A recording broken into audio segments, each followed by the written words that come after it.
ازيكم؟ عيطنا وقعدنا نندب والدولار غالي ومشاريع وقفت ومصايب حصلت.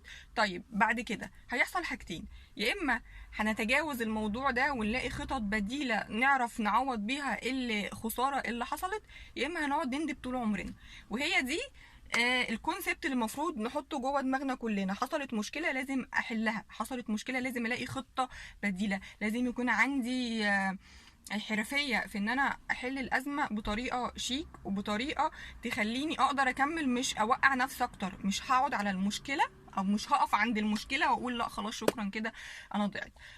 احنا اللي بنضيع نفسنا، واحنا اللي بنعرف نحل المشكله، واحنا اللي بنعرف نلاقي خطط بديله، واحنا اللي تفكيرنا بيودينا لطرق كتيره قوي. خسرنا فلوس بنعرف نعمل غيرها. على فكره الفلوس احنا اللي بنعملها، مفيش فلوس بتعمل انسان نهائي. ولو ضاع منك او ضاع منك ملايين هتعرفي تعوضيها طالما لسه عايشين، وطالما لسه عندنا مخ نفكر بيه، وطالما لسه عندنا خطط بنمشي على اساسها.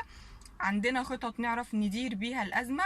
هنقلل مصاريفنا، هنزود ايه، هنقلل ايه، طيب مفروض اعمل ايه، طب مفروض استغنى عن ايه ما ياثرش عليا، ومفروض اخلي ايه ده اللي يديني طاقه شويه ان انا اكمل، او يديني دفعه ان انا اكمل. المشروع ده مش نافع معايا، ما تعلقش بيه، اسيبه واشوف غيره. الفلوس بتتعمل من مليون حاجه، مش من حاجه واحده بس.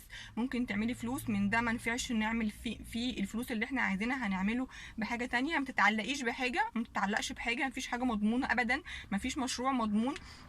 كل اللي ناجحين دول ما كانوش ناجحين قبل كده، ومش مضمون يفضلوا ناجحين. كل اللي خسروا ممكن يكونوا كانوا ناجحين ومش هيفضلوا برضو طول عمرهم عايشين في خسارة. اكيد هيتجاوزوها.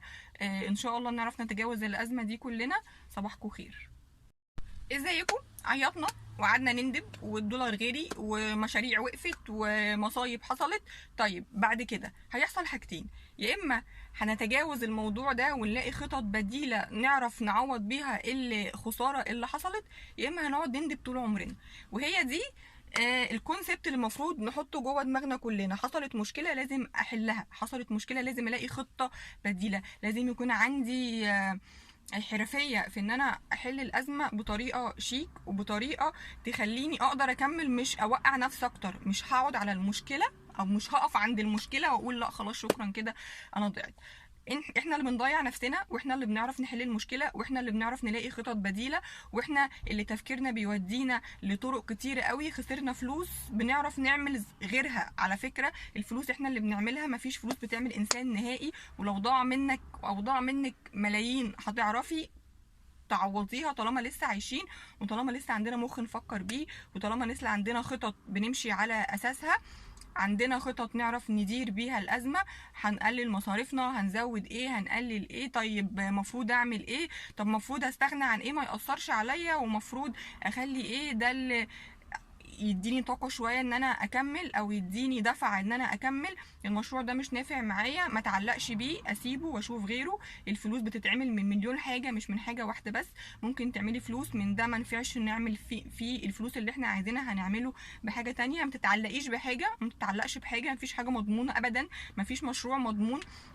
كل اللي ناجحين دول ما كانوش ناجحين قبل كده، ومش مضمون يفضلوا ناجحين. كل اللي خسروا ممكن يكونوا كانوا ناجحين ومش هيفضلوا برضو طول عمرهم عايشين في خسارة. اكيد هيتجاوزوها. ان شاء الله نعرف نتجاوز الازمة دي كلنا. صباحكم خير.